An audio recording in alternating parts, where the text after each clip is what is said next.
Paz e graça, irmãos. Chegamos aí no livro de número 59, mais uma epístola de Tiago.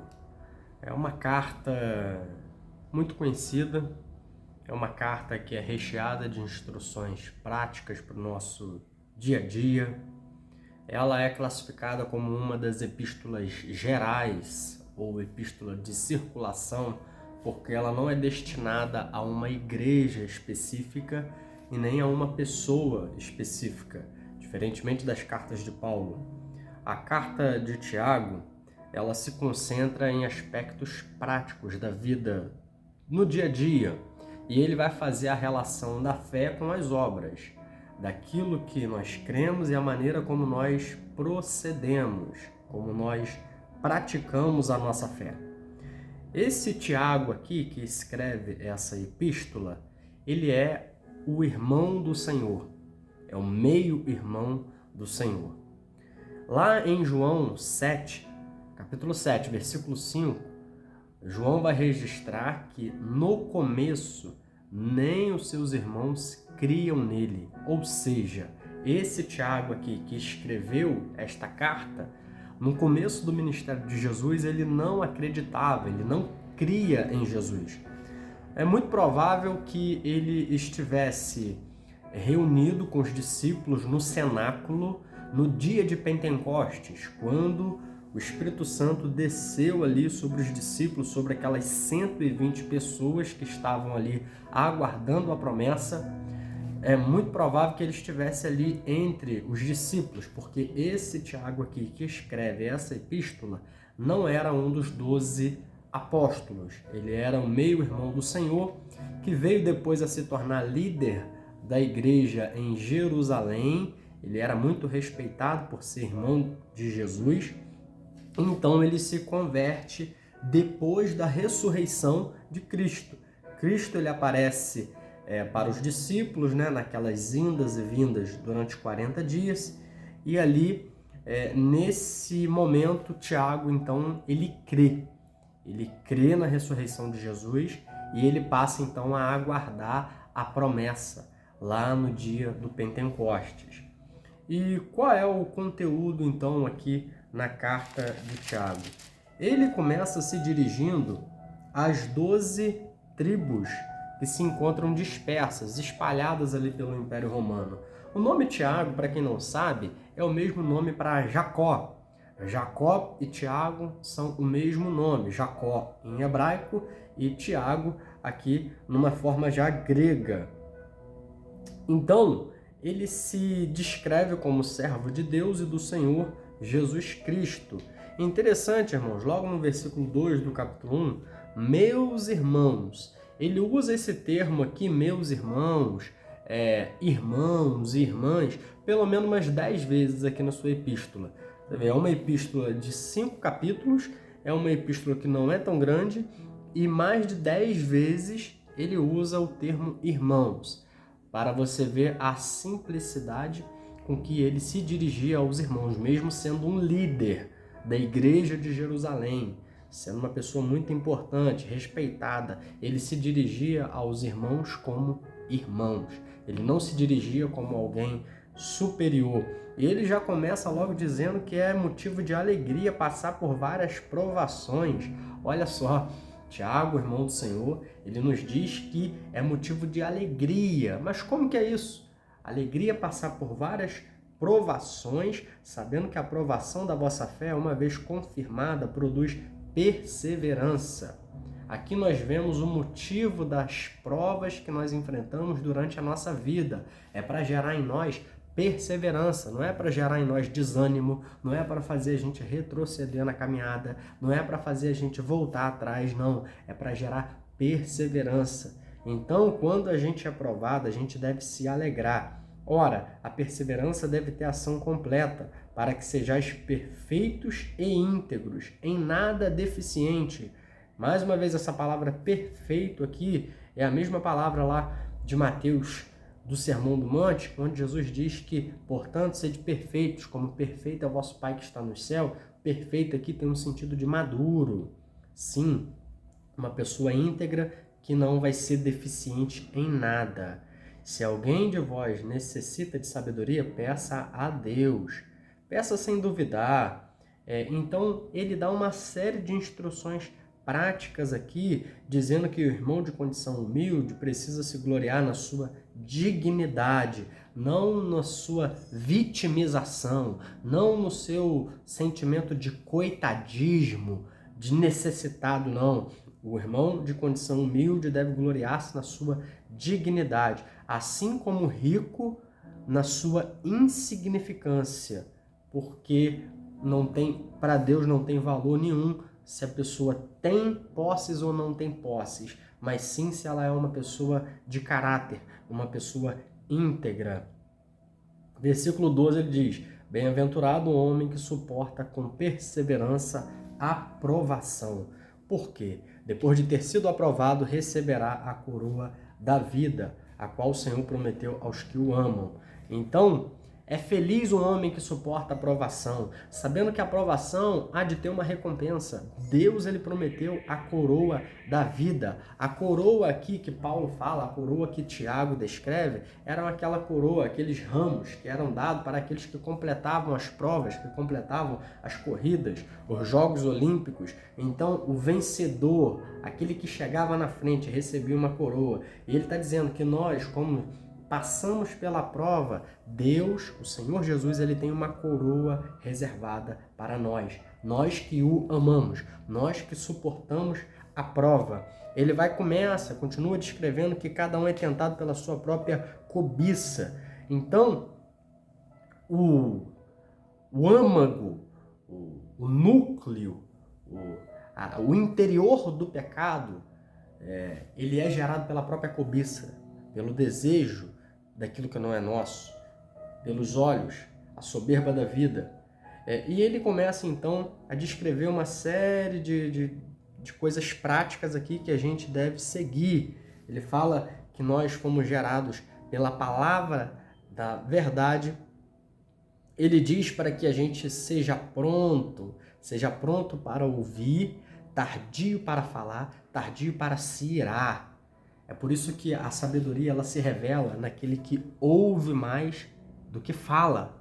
Se você está numa roda de pessoas, se você está no meio de pessoas mais instruídas, é sábio você se calar e você ouvir mais do que você falar. Quem mais fala, mais peca, mais erra.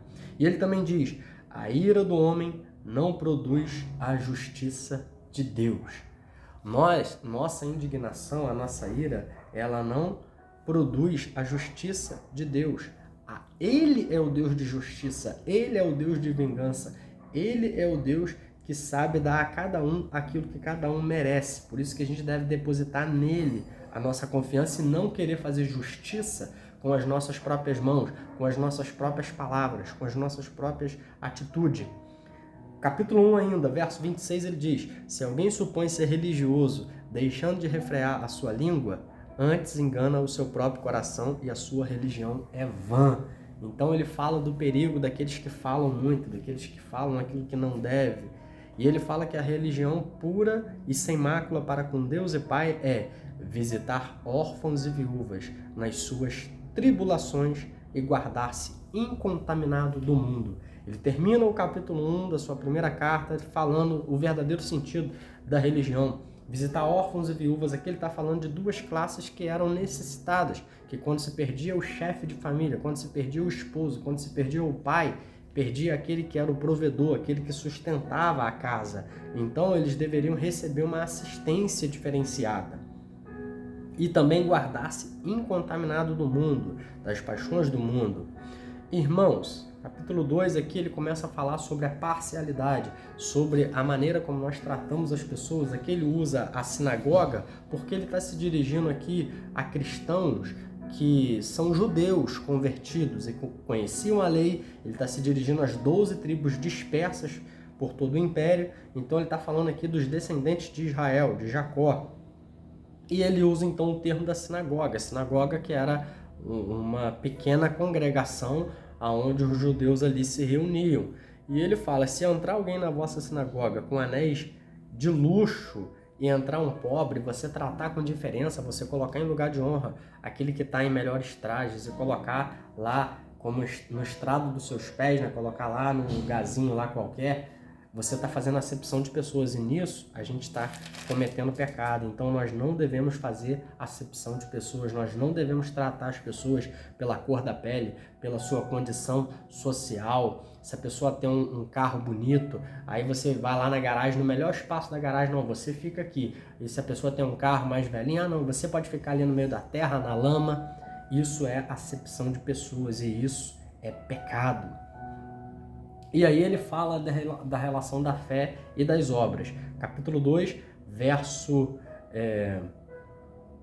15. Se um irmão ou uma irmã estiverem encarecido de roupas e necessitado de alimento cotidiano, e qualquer dentre vós lhe disser, ide em paz e aquecei-vos, fartai-vos, sem contudo lhe dardes o necessário para o corpo, qual é o proveito disso? Assim também a fé, se não tiver obras, por si mesmo está morta.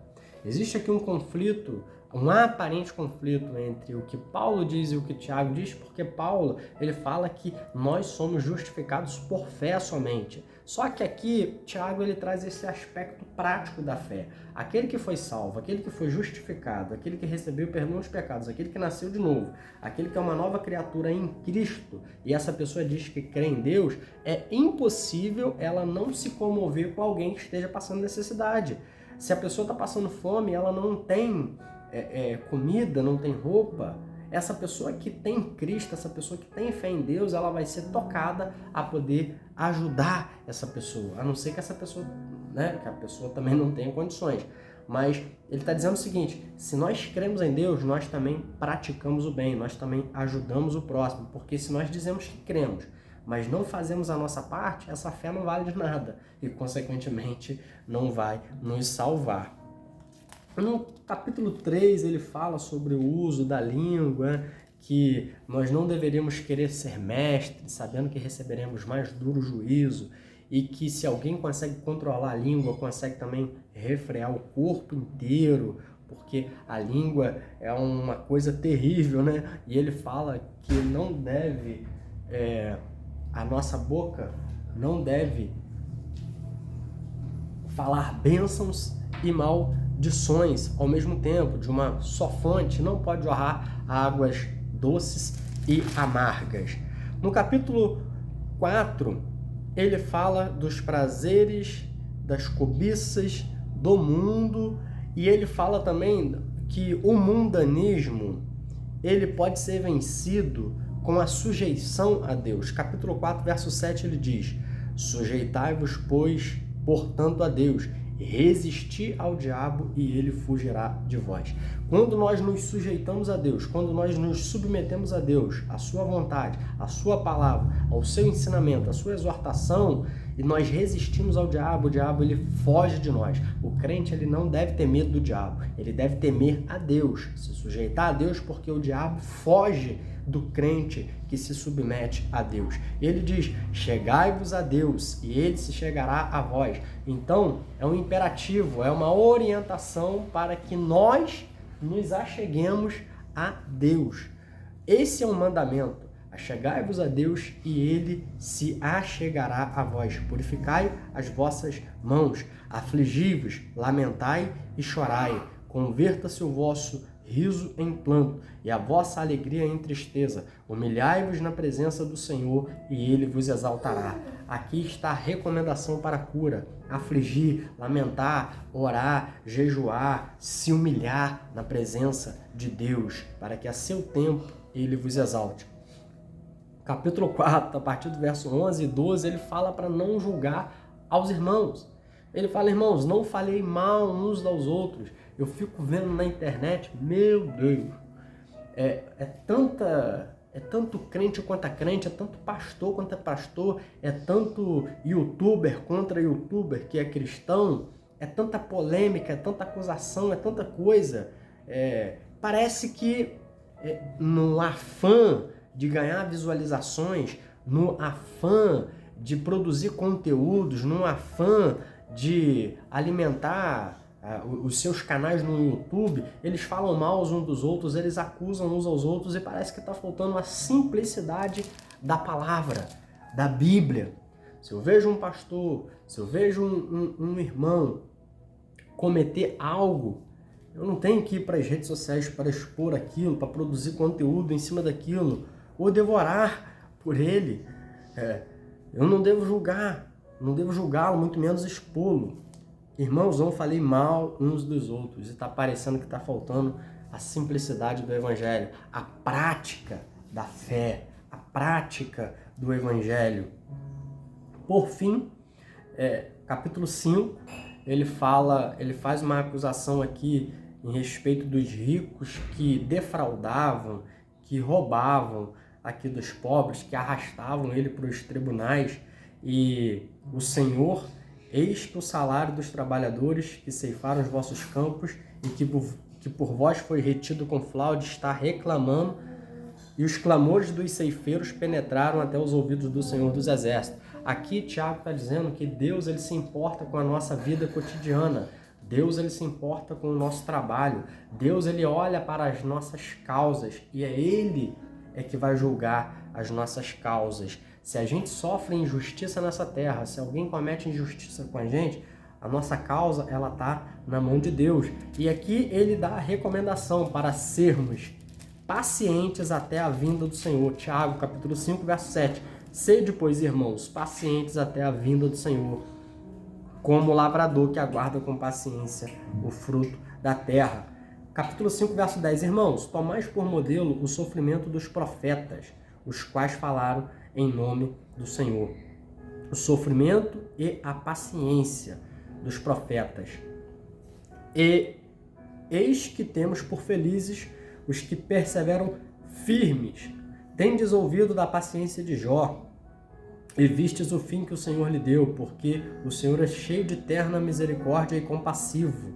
Acima de tudo, porém, irmão, não jurei nem pelo céu, nem pela terra, nem por qualquer outro voto. Antes seja o vosso sim, sim, e o vosso não, não, para não cairdes em juízo. Está alguém entre vós sofrendo? Faça a oração. Então aqui Tiago ele fala para que a gente ore. Inclusive, Tiago ele era um homem de oração. Ele era um homem que, segundo a tradição, o joelho dele era um joelho tipo casco de camelo, de tanto que ele orava.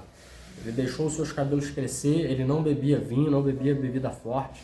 Ele era uma pessoa muito zelosa da tradição dos judeus, e quando ele se converteu, ele trouxe esse mesmo zelo.